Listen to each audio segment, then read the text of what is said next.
Abati reveals how Tinubu gathered irrelevant men to Dubai, waste taxpayers billions in COP28 as delegates returns wealthier. Welcome to the news and thank you for tuning in to listen. Please subscribe to our channel. The biggest story in Nigeria at the moment is the size of Nigeria's delegation to the Conference of Parties (COP) of the United Nations Summit on Climate Change, otherwise known as COP28.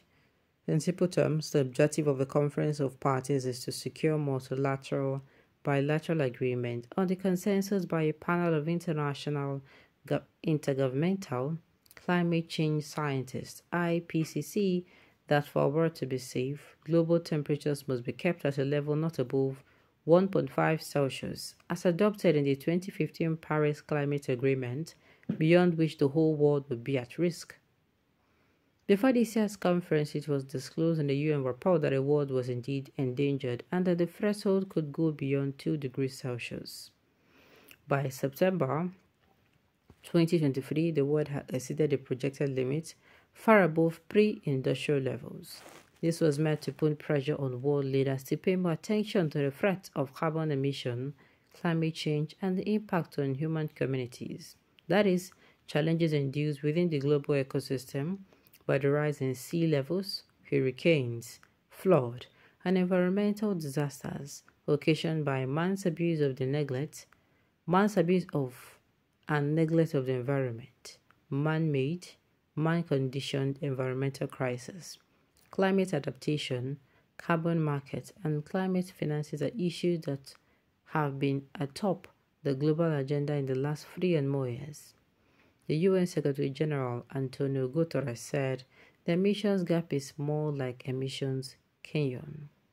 From COP26 in Glasgow, Scotland, to COP27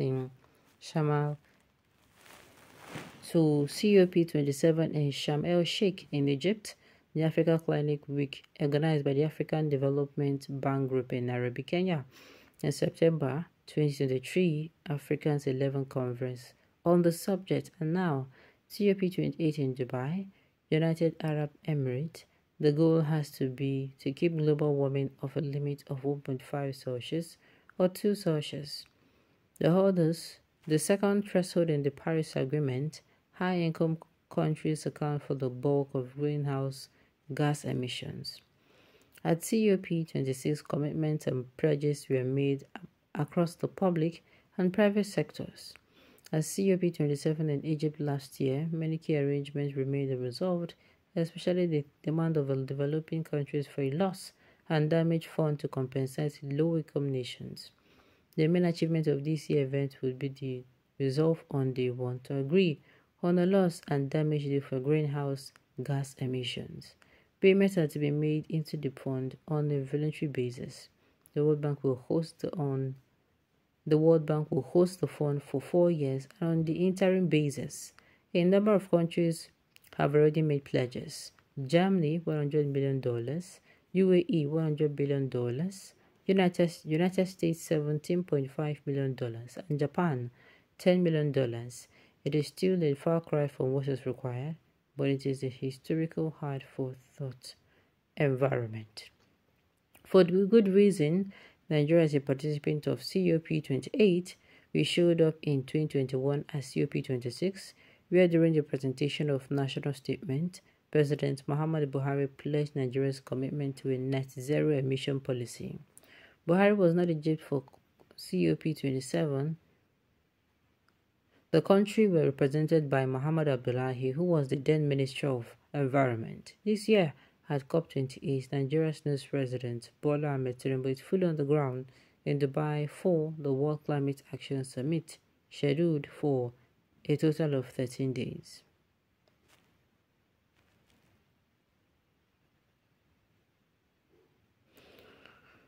Alright, this year at the COP, Nigeria's newest president, Bola Ahmed Tinubu, is full on the ground in Dubai for the World Climate Action Summit, scheduled for a total of 13 days. November 30 to December 12, President Tinubu has been very active participating at high-level sessions where he has shared the platform with world leaders, including the CUP President Sultan Ahmad Al-Jabbar, former U.S. Vice President and climate change activist John Kerry, and the Chinese envoy on the climate change. President Tinubu has also met on the sidelines with Chancellor Olaf Scholz, with whom he discussed Nigeria's energy needs and the need to deepen the collaboration with Germany. Prime Minister Mark Rutte of the Netherlands, President William Ruto of Kenya, President of Namibia, H. Game Gob, and climate activist and philanthropist Michael Bloomberg. He has